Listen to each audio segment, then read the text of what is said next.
Going through the redemptive gift of mercy because we're in a mercy season. And what's happened is that we can't continue to apply the same season that we've been in to the new season that we're in now. You guys with me? And so what happens is that as we're applying old seasons into the new season, the problem with that is that the mercy season is completely and totally different than any of the other seasons. It's completely different than any of the other seasons. So maybe in a ruler season, you could apply prophet stuff. And maybe in a prophet season, you could apply servant stuff. But in a ruler season, you cannot apply any of the other ones to it until you understand the mercy, until you're walking in the mercy. Then the others fulfill and bring the pieces together. So I'm going to begin to explain a little bit more of what this means. But mercy is different than all the other gifts. All the other gifts have a work theme. All the other gifts have a work theme. And I'm talking out of the redemptive gifts in Romans, I think it's 10. I'm going to look real fast so I'm not losing anybody.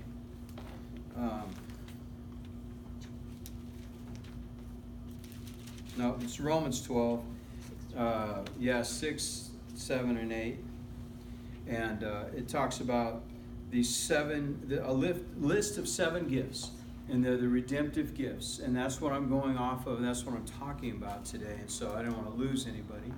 But as we're talking about the redemptive gifts, the last one is mercy. And so all the other gifts have a work theme, and the way that I put that together is through the understanding I got a set of that. The way that we put that stuff together is through the understanding of the days of creation. Each day of creation, let's turn there. Just go to Genesis 1. Let's look at this real fast. Okay? Each one of the days of creation, right? It has a theme, The first day, of creation, God created this. The second day of creation, God created this and that, And so as you go through the different days of creation, what you begin to see is that that's where that gift slides in, okay? So in the 7 gifts, 7 redemptive gifts, the first gift has everything to do with the first day. Second day, second gift, third day, whatever. And so as we go through that, and as you're looking at this, each time he says it's good. And then you get to chapter 2, verse 1, he says, "Thus the heavens and the earth were completed, and all their hosts. And by the 7th day, God completed his work, which he had been doing. And he rested on the 7th day from all his works which he has done, or which he had done." And what this is telling us is that the mercy gift is so much different than all the other gifts, because all the other gifts have work behind there. Rule over this. There was light. There was sun and the moon. There was this. There was that. All the animals were created. Everything on all the other days has something going on. But the 7th day, he said, rest. Mercy has a theme of rest, which is a big disconnect from all of the other gifts, because all the other gifts are being assigned something to have dominion over. And on the 7th day, God says, rest. You see? You know what I mean? Have you ever been around somebody that rests a little too much and you got stuff to do? How does that make you feel? No, seriously. Does it make you feel antsy? Yes. Now, I'm not trying to start any fights here, okay? But what I'm saying is, you got stuff to do, and there's someone just totally maybe just asleep on the couch. I'll tell this very carefully, but one time I was hanging cabinets, and I let this person live with us for a little while. They were in some troubles, and as I was hanging the cabinets, this person was laying on the couch watching TV, and I was hanging the cabinet by holding my head on the cabinet and drilling. You know what I mean? Once I got it straight, or I would put 2 screws in the wall and set the cabinet on, and then I would attach it. And I am hanging on to a Lazy Susan that goes into the corner of this room, of the kitchen, and I'm holding with my head, And I mean, it's creasing me right here. I like to use my head, so I'm bleeding at some point or another. And creasing my head, I'm holding it, and I'm reaching up, trying to put the screw in, and it keeps slipping, and the whole thing comes crashing down. And the person pops up from the couch and goes, "Hey, do you need some help?" That's the disconnect. Feel that feeling. Mm-hmm. Is that not the seasonal feeling that we're in right now? Mm-hmm. Think about that. Everyone is trying to do something, but the season changed and the season is saying rest. It is annoying. It doesn't seem to fit. It doesn't make sense. Are you getting what I'm saying? The prophet, deals with sin. Servant is dealing with just loving and caring for people. The teacher is teaching, right? The exhorter is exhorting. He's bringing light to the inside of the temple or to the people of God. He's illuminating what's being said. The giver, right? He's going into the Holy of Holies, receiving from Abba, and coming back out and delivering it to all the people, right? The ruler, he's holding, we established this last week, he's holding Torah, law. He's holding the rod of Aaron, authority. And he's holding manna, provision. And then comes along grace, or mercy. And mercy says, I'm just going to rest. It's a mercy seat. So mercy is different than all the other gifts. Mercy can't change to fit the other gifts' mold. Mercy cannot change to fit the other gifts' mold. Mercy cannot change to be prophet. Mercy cannot change to be teacher or exhorter or giver, servant. Mercy cannot change its gift. But all the other gifts can change themselves to fit into the mold of rest. Think about this. Can a prophet rest? Not very well, but they try, right? Can a servant rest? Sure. There again, I'm talking about in Romans chapter 12, 6 through 8, where it's talking about the redemptive gifts. Each one of those are a character trait. Each one of those are a description of how people live their lives. And as they melt into that, as they understand that that's who they are, they still are held under a command from Yahovah out of Leviticus 23:3. It says that the seventh day is holy. He commanded us to keep it holy. And separate, we have to rest. It doesn't matter what gift you are, you have to rest. But mercy, that is their gift, is to rest. Does that make sense? You follow me? And so when we're talking about how this works, it just seems frustrating that there's a gift out there that just doesn't seem like, it seems like, VeggieTales. Mercy is the pirates who don't do anything. You know what I'm saying? I love that. You know what I mean? And they're the pirates who don't do anything. And it just seems off balance. But I'm going to bring some more light to mercy so that we can understand. But the other gifts are commanded to fit into mercy's mold, which is Shabbat, rest, today, the Sabbath, right? The fundamental truth and position that is the foundation of the system of belief, behavior, and reasoning of mercy is fulfillment. Let me say this again. The fundamental truth or position that is the foundation of the system of belief, behavior, and reasoning of mercy is fulfillment. It is the makeup of fulfillment. How are you fulfilled in resting? It almost just, you know what I mean? When we first left traditional understanding of just reading the New Testament and the Old Testament didn't matter, and then we figured out that the Old Testament did matter, and we realized that God said, hey, I want you to keep my Sabbath holy, and we started keeping His Sabbath holy.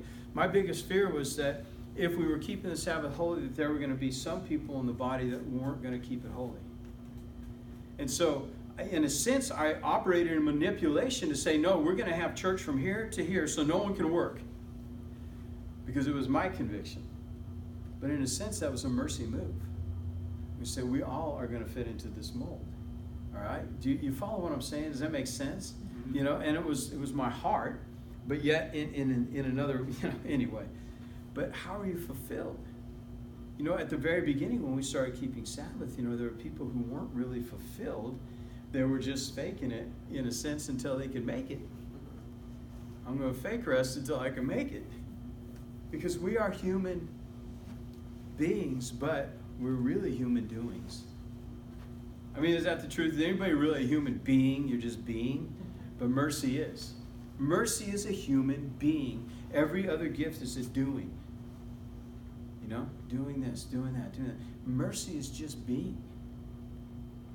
That just, it's totally different from any other gift, because it's like, well, how does that work? So if we're in a mercy season and we've switched into this mercy season about 2004 or 2007 is when Arthur Burke speaks about the switch, and it's going to last at least 100 years, if not longer, being in a mercy season.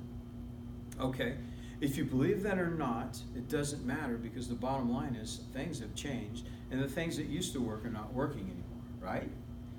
And so I believe that we are in this mercy season, and we have got to figure it out. Fulfillment. Let me say this one more time. The foundational truth and position that is the foundation. Let me say this again. The fundamental truth and position that is the foundation of the system of belief, behavior, and reasoning of mercy is fulfillment. Everything they do brings them to fulfillment. Fulfillment is using all your God-given abilities and potential to actively do what the Father has designed you to do. Let me say that again. Fulfillment is using all your God-given abilities and potential to actively do what the Father has designed you to do. How does that fit into rest? Can you see why this season change has really caused so much trouble? Is that, you get what I'm saying? How do we go from doing to being? And that then you mix in the fact that the whole thing about mercy is fulfillment. Let me move on. Let me say this again. Fulfillment is using all your God-given abilities and potential to actively do what the Father has designed you to do. You are the Father's best design for the work that He has cut out for you. You are His best design for the work that He's got cut out for you. You are the best design for that baby's mama. You're the best. You know, you're the best design for that child's dad. I mean, that is who you are, and you'll find fulfillment in that. But how do you rest in that? Let me keep going, because I'm gonna bring some stuff out here. It's going to start to make sense. Ephesians 2:10. You guys can turn over there if you want to. It says, "For we are His workmanship, created in Christ Jesus for good works, which God prepared beforehand so that we would walk in them." Ephesians 2:10. "For we are His workmanship, created in Christ Jesus for good works, which God prepared beforehand so that we would walk in them." God created works just for us to do. No one else is going to accomplish them. If we choose not to do them, they're not getting done. They're not getting done. Does that make sense? So we're in this season, and we're learning a fulfillment, and the fulfillment has to be everything, all the abilities and potentials that we have being activated to do what God designed us to do, but we're in a rest season. And the Father says that we're the best designed to do the job that we're in right now, right? And then He's saying that He has prepared work just for us to do. In 1 Timothy 5:9-15, it's talking about women, and it's talking about widows. And there are some widows that are worthy of being taken care of, and there are some widows that are not worthy of being taken care of.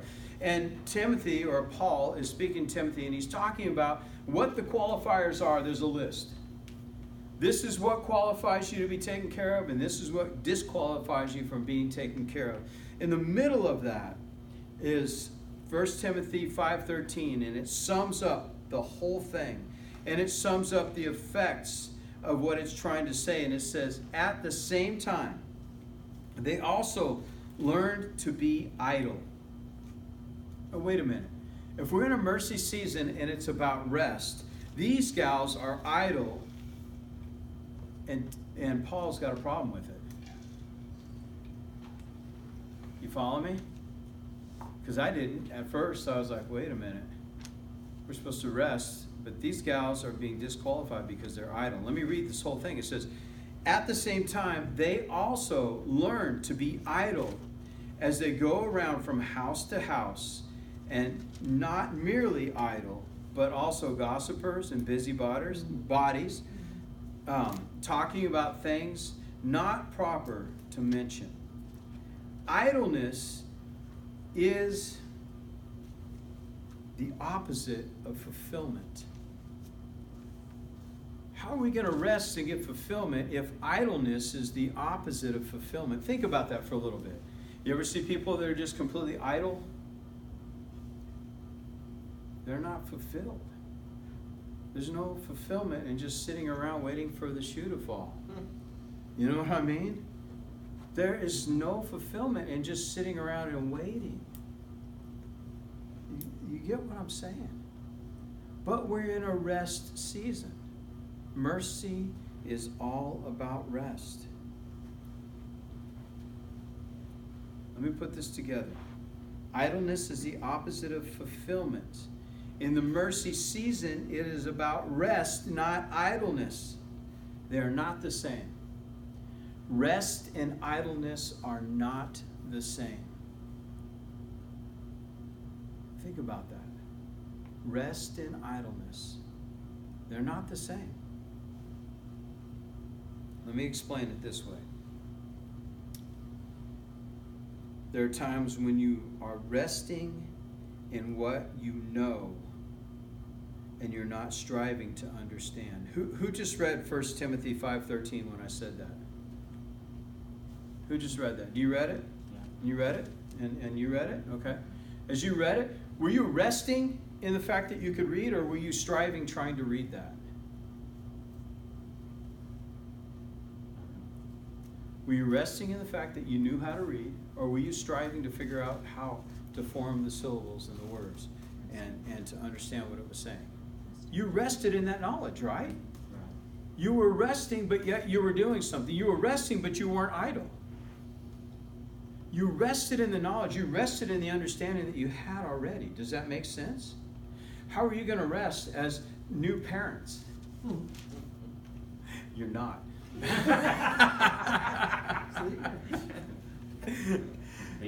How are you going to rest as parents? You have to lean on the knowledge that you already have.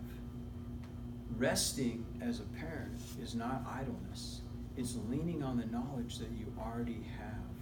And that knowledge is going to, you better hit a huge growth curve. You know what I'm saying? And so you're going to strive, and then pretty soon you're going to rest. You're going to get it. You know what I mean? You understand that the diaper has to go on first really quick when it's cold out, right? You know what I mean? You get it in your eye. No. There are things that you're going to learn, you know what I mean? But there is striving time, and then mercy season where you rest, but you're not idle. You are using the understanding that you already have. Does that start to make sense in a mercy season? How does that fit? I'm resting in the knowledge I already have of a streak of profit that's in me. I'm resting in the knowledge that I already have of understanding that I'm exhorter. And that I'm learning how to rest in the knowledge I have of being an exhorter. Mercy season is more free-flowing than the logic-driven left brain season or seasons before them. Let me say this again. Mercy is a more free-flowing season than the logic-driven left brain season that was before it, or before, you know. But think about this. You ever just flow? You know, honestly, this morning, you know, in worship, we were following the chords for a while, and it took a little while to break through. But once I broke through, I was at rest. I was not striving. You follow what I'm saying? I was just at rest. I was just flowing. Does that make sense? That's what we're called to be in this season. Think about the difference of people who are idle. Are they at rest? Have you ever just had like downtime when you knew you had a million things to do and you didn't want to do them, so you just sat there and did something else? Was that restful? No. It's like the little motor is running. In fact, that little motor that's running behind is the very thing that causes people to overeat, enter into sexual sins, and mess around with drugs. When you are idle, I'm telling you this, when you are idle and not at rest, that little motor that stays running behind the scenes, that is the very thing that will drive you to overeat. That's the very thing that will drive you into sexual sins, and that is the very thing that will drive you into drugs. Right? It's called having your soul out of peace. Right? We've heard that from Craig Hill for years, you know. Having your soul, your mind, will, and emotions are out of peace. Your mind, the way you think. Your will. When you're sitting there idle, what's your will doing? Just chill out, chill out, chill out. I know you got a million things, you just chill out, chill out. It's going to be okay, it's going to be okay. And your will is like trying to get you to force to just stop, stop, stop, right? What are your emotions doing? They're bouncing all over the place. I know I should do this. Oh man, this is a good movie. No, I need food. I need food. I need popcorn. Ooh, I wish I had kettle corn. You know what I mean? Ooh. We always keep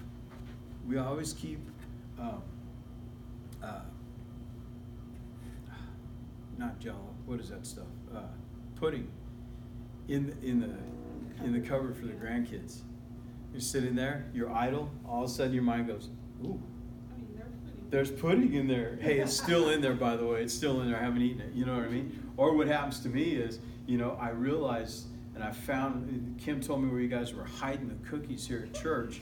And I'm like, why would you tell me? Because then when I'm like idle sitting around knowing I should be doing something else, the only thing that's going through my mind is cookies, you know? And I come over and I found them and she had to hide them again. That's just food. Think about that. Apply that to sexual things. You know, apply it. You know, young men sitting around idle in a basement. Next thing you know, one button, they're on a pornography site. Older men, adults, pastors, you know what I mean? It doesn't matter. One button, they're on a pornography site, and they are being overwhelmed, and they're trying to fulfill themselves in the midst of idleness, not rest. Rest is different. You know, the Father had me rest this week. Every time I go to study or go to do something, He said, no, I want you to rest. In fact, you know, there have been a few times where I tried to go and do something else or I wanted to be productive. And so He just started sending people. And all I could do was rest. You know, I had it lined up to talk to somebody on the phone, and they bailed out on me like 3 times. And so every time I got ready to go do something, I couldn't. I was waiting, and then the phone call fell through, and then I was like, and then about the time I get in, think, well, okay, I'm going to go do this, phone ring. You see what I'm saying? The Father was just saying, no, I want you to just rest. Just rest. It's messed up when you start thinking about this. How do you divide this? Idleness and rest are not the same thing. Idleness brings about work because your soul, mind, will, and emotion has to go to work to make you feel okay. Rest brings about fulfillment. Rest is when you lean on the knowledge you already have to accomplish the things that you need to do as you rest. You don't, how many of you guys have like faith for headaches? Faith for headaches. When you pray for somebody that got a headache, boom, you know it's going to go. You got that a little bit? I know I do. If somebody get a headache, I can, not all the time, but a good portion of the time, if someone's having a headache, and I say, describe to me where the headache is, I already have felt it. It's either a band here, it's up here, it's back here. And I can feel the headache already before I even start to pray for them. And I have faith that I know that when I pray for somebody, they're going to get healed of a headache. You follow me? I can rest in praying for somebody to have healing from a headache. Does that make sense? When I prayed for you yesterday, was that yesterday or the day before? Day before yesterday. Your feet were all swollen, looking ugly. Balloons, you know what I mean? Water balloons. No, just kidding. And I feel for you, and we prayed. I didn't strive at praying for you. I just knew the Father was going to do something. In fact, you know what? I knew the Father was going to do something, but I was applying what the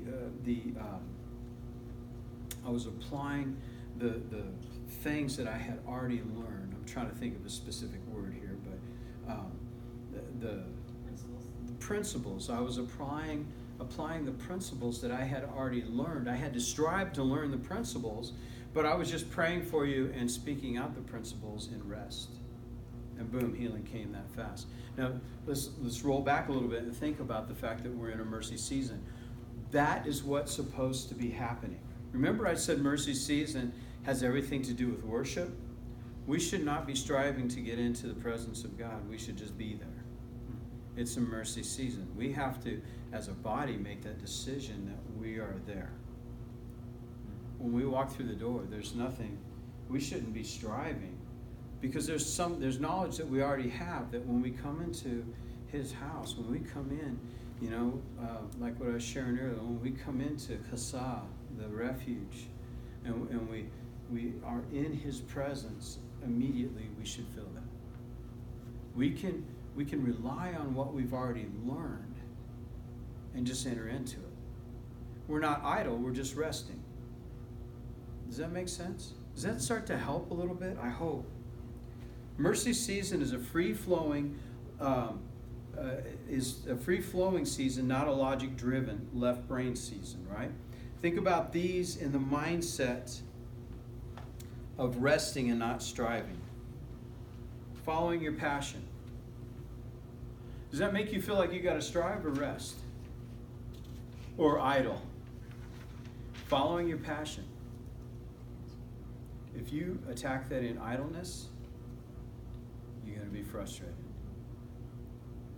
If you attack that in rest, right? Following your passion just means you wake up in the morning and go, all right, I'm at rest, Father. What are we doing? What am I doing? I go to work. Whatever happens, happens. Not idleness, rest. He will run me into the right people. I will run into the right people because I've strived for so long, and I can see when something is not right. I can see when somebody's hurting, and I can go and pour my heart into them. Think about this. The difference in these mindsets. Rest or striving? Discovery. Discovery. When you're reading through the Word, when you're trying to study out something, when you're discovering something new, in the mercy season, you should be at rest doing that. Didn't that just tilt your brain a little bit? Like, how? How would that happen? It was because we're at rest in the mercy season that the Father is going to take that, He's going to take the striving that we have done in the past, and He's going to weave together the concepts and principles so that when we look at something, it's like, bam, I got it. Everything lines up. Wow, I never saw that in Scripture before. Does that make sense to everybody? Okay, we've been striving for years, We've been in the ruler season. Torah, authority, provision, right? We want to discover something. We've already put in some pretty hard work, right? Does that make sense? Are you getting this? Is that making sense a lot? I hope. Because to me, I started studying this out. I'm like, because I'm trying to figure out, how does this mercy season work? No wonder there's so many people so frustrated because they're trying But they're in the striving, not in the rest. Guess what? Striving's over. You know, and you know what I'm saying. Of course it's not, but it is. You know what I mean? Jan, there are things that I've seen you walk into in the last 3 or 4 weeks that has just blown my mind, and you're not striving at it. I doubt you even realize what's happened. I'm just being honest.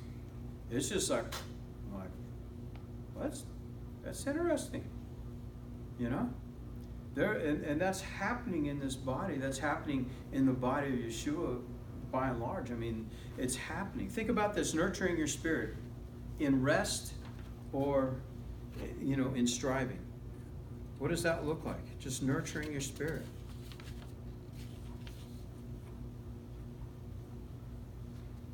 Think about the growing through problems. You have to strive in that, or are you just going to rest in it? Huh. Never had this happen before. It's going to be interesting. You know, Craig Hill's kind of that way. You're like, I would bring things to him, and he would say, good. I'm like, no, it's not good. I don't. Maybe he's mercy. I don't know. But whatever I'd come all wound up. You know, we got to do something. Or striving. We got to fix this. We got to fix this. And he's like, good. And I mean, remember yelling at him. No, it's not good. It's not good. It's the difference between striving at rest. You know. You know, when things start to happen, it's like, well, it's good. I've never been here before. Never had a kid before. You know, it's good. Let's see what happens here. Right. Does that make sense? You know, think about Zoe. You know, fourth kid.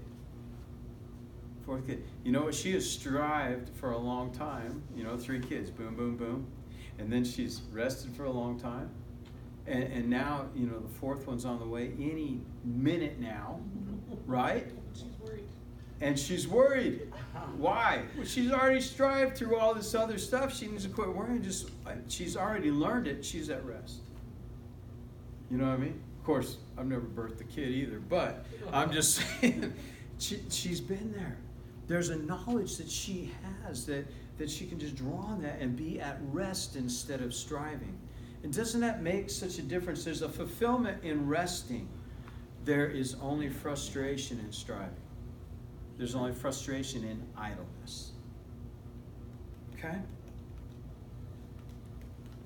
Yes. Tapping into blessings, alignment, fulfillment, taking risks, finding your niche. Do you know that the Mercy Season is all about finding your niche? Just finding who you are, that niche. Now, I've been reading a business book, and he talks about sharks in the water, and there's so many businesses that start up, and they want to do the same thing because they see everybody else making money doing that same thing, but he says there's too much blood in the water. You got to divide the profit off of what's happening there with everyone, because there's too much blood in the water. But he said, you know what? You can find some blue water if you just find your niche inside of that. Think about it. The Father, we're in this, and it's amazing that guy just wrote that book. I don't know how long ago, but I would guess probably around 2004 to 2007, or at least started, diving into that. And so I think it's kind of interesting that we're in a mercy season, and that's what we're called to do, is find our niche. Where do I fit? What does that look like? And I'm like everybody else here, but there's something different about me, What's that song? One of these things don't belong here, You know what I'm saying? But, there's something that makes me different, that when I get into the water with the sharks, they may be eating in a frenzy over here, but there's something so different about me that I have some blue water over here. It's my own water. No one else is in this niche. We know right now that there are 7 economies running all at the same time right now, and one of those economies is called the gig economy. What's a gig economy? That's when somebody finds their niche, or they find, I'll do this gig for a little while because I'm good at this. I'll do it for a little while, but I really want to travel across Europe. or I really want to go to Israel for 6 months or whatever. And so they'll work a gig. I'll do this gig for a little while because I'm good at it, but now I'm going to go play. It's interesting that if you think about that, is that rest or striving? Rest. It's rest. I'm willing to work for a little while so that I can go and do what I want to do. They're not striving. You know, think about it, this generation that's getting jobs right now in the young workforce. They are not. They know there's no longevity in jobs. They know there's no future in jobs. They know that there's no retirement and all that stuff. So they look at a job as only this is a means to the end. To the end. You know, this is a means on how I'm going to get to Europe for 6 months and enjoy that, and then I'm going to come back and I'll work some other job. Now, if this job's open, I might come back, I might not. That is operate. And when we look at that at our age, we look at that and go, well, boy, that's just stupid. No, they're just melted into a mercy season, and we're looking at it with old season eyes and going, well, that's really stupid. And they're looking at us and going, I'm enjoying my trip. You're stupid. Does that make sense? You know, are you following what I'm saying? All right, let me try to just kind of wrap this up. Turn over to John 10:10.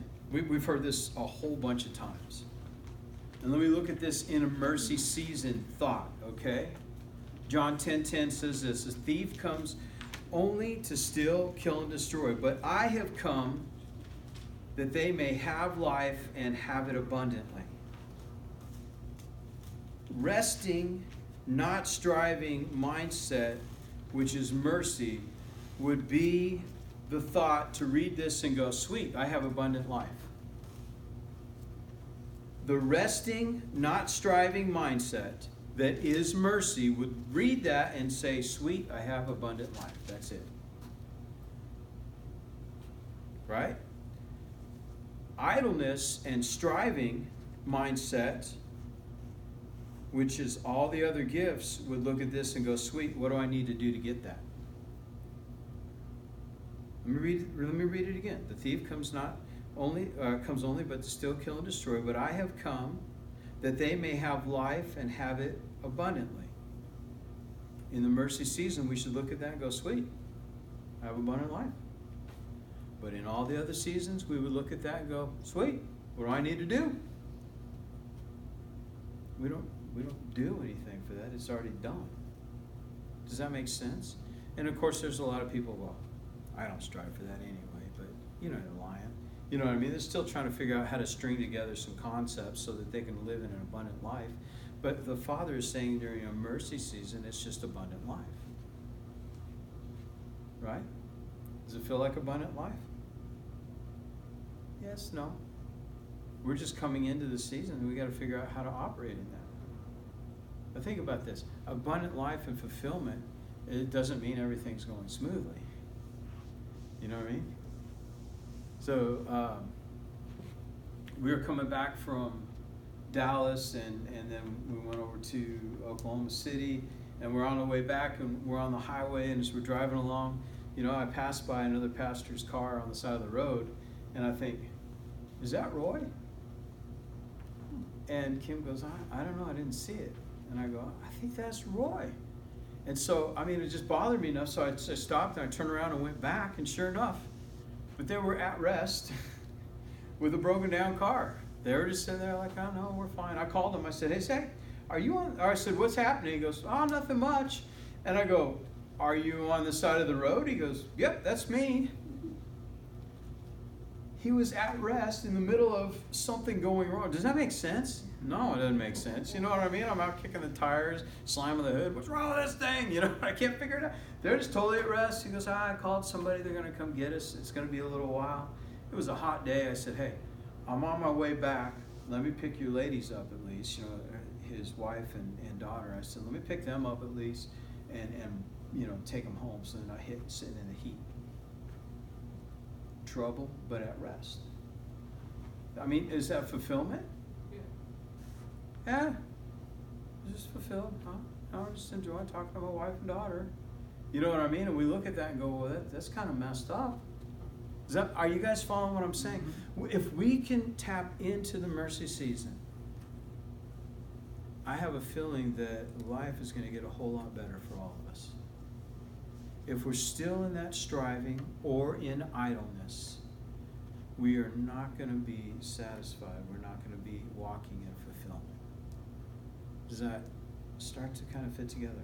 And that's why this has been so heavy on me, is I've been trying to figure out, how do we understand the mercy season, because it makes no sense at all.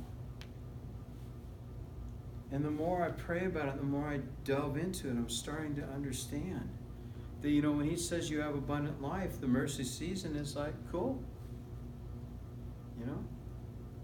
I can roll with that.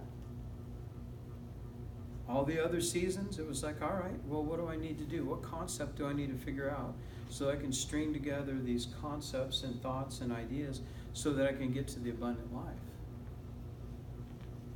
And like I said, we see that in the generational gap right now. You know what I mean? When our kids were younger, we saw it big time, My son would say, hey, yeah, you can hang out at our house. I'd come home and there'd be a kid in my refrigerator. I'd be like, hey, what are you doing? He goes, Seth said it was cool for me to hang out here for a while. I'm like, yeah, but that's my food. He said, well, I could hang out here. In fact, Seth wasn't even there. Seth wasn't even there. It's like, well, it comes with the food too, doesn't it? That's not, it's a mercy season thought. That's just like, well, he said it was cool for me to be here. Did that mean I can't, use your bathroom or eat your food? No. I can sit on the couch, but don't put my feet up, or, you know what I mean? It's that kind of, what exactly does that mean? That's all the other season. What it means is you have abundant life. Enjoy. All right? Let me try to just completely wrap this up. Mercy's design is to be, not do.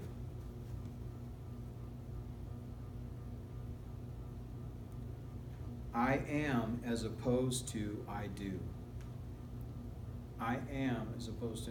Get this, if you could get this thought, if you don't get anything else out of this message, if you can get this thought, I don't do healing, I am healed.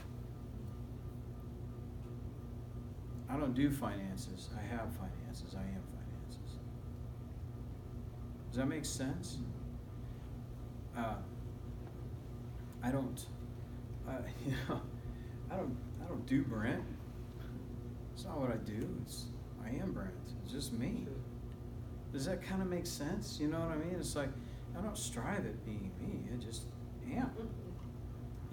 Don't strive at when, and I downloaded you on the other day, you're going to pray over your wife. You're going to pray for a pain-free birth. You're going to pray for everything to come exactly the way it needs to, at the time it needs to. That's something that you're not going to do. That's something that you am. You are. I have been. You are, and you have been. Good. Because you're a wise guy. A smart guy. I didn't mean it that way. But you know what I'm saying. It's because you're smart. You know what I mean? But that's what you have been doing. You just are. You're not striving at trying to bless your wife and your child. You're just doing. You just are. And like I said, if you can get that wrapped around this season is you're an amazing mother. You are. You were raising teenagers. But you're an amazing mother, I got good news. When you were about 25, your mom's going to be brilliant. But right now, she's kind of stuck in this, doesn't know a whole lot. But, trust me, just hang on. 25, she's going to be brilliant again, But you know what I mean? You're an amazing mom. It's not what you do. I do mom. No, you are a mom. You are doing it. And you know what? You're not really, you may feel like you're striving, but you know what? You've strung together concepts and thoughts and ideas, and you've sat under teaching, and you've sat under understanding, you've sat under good grandfathers and fathers and men and women of God that have poured into you, that you can get through this. And you can rest through it. You can rest. Not idle. You're idle, they'll kill you. They'll eat you. And wreck your car. You follow what I'm saying? But you gotta rest in that. No, so I am. This is the choices, consequences. I'm gonna rest in this. And if we continue to strive, you know what I mean? And so we all have this thing that we are. You know what I mean? You know, Joshua, I know, you know, just work situations and stuff like that, you know. You're not working at being Joshua. You are Joshua. You know, you are highly favored. You are highly sought after. They just don't know it yet. You know what I mean? They don't know what a bargain they're going to get to hire you at the starting rate, but they're going to have to come up. You know what I mean? They're going to have to come up. Does that make sense? You know, who we are, you know, and the things that we're walking through. If we can just get our mind wrapped around that it's I am as opposed to I do. In the mercy season, we have to learn to feel life and not just do life. In the mercy season, we have to learn to feel life and not just do life. Now that sounds like some hippie crap, you know what I mean, doesn't it? But let me tell you this happened to me, and it's never happened before. You know, I you know, just over the years of being around pregnant people and even my own wife being pregnant, my daughters, and you know, praying for. That's one thing I don't strive at. You know, if you want to have a baby, I'll pray for you, and you'll get pregnant. Well, women. But you know, I've had so many people come through and say I can't get pregnant. There's one sitting right there, and because I have this or have that, and I'm not going to be able to have a baby, and I'm like, nah, baloney. Let's pray. I don't strive at that. That's something I am. I've seen that happen over and over and over again. Right, I'll let you know when I get there. When you get there, yeah. But you know, so many kids. But I've been around so many kids over the years and so many pregnant women. But yet, my new grandson that's coming, I can feel his spirit when I get close to my daughter. I've never felt, it's a mercy season thing that I can feel his spirit. He's got such a sweet spirit. And I asked her, I said, do you guys feel his spirit? I can feel my grandson's spirit. Now, the other kids, I didn't feel that. But I could feel that one spirit. The mercy season, we have to learn to feel life, not just do life. What does that mean? I don't know, but we're going to figure it out together, right? One of the birthrights of the mercy season is to just be in the presence of God, not to strive for it. The mercy season is wrapped around worship, and worship is critical. If worship is critical to the mercy season, then in worship we find fulfillment. And as we are in worship, finding fulfillment, we're not idle, we're at rest. Now, I hope I didn't just throw a whole bunch of stuff out.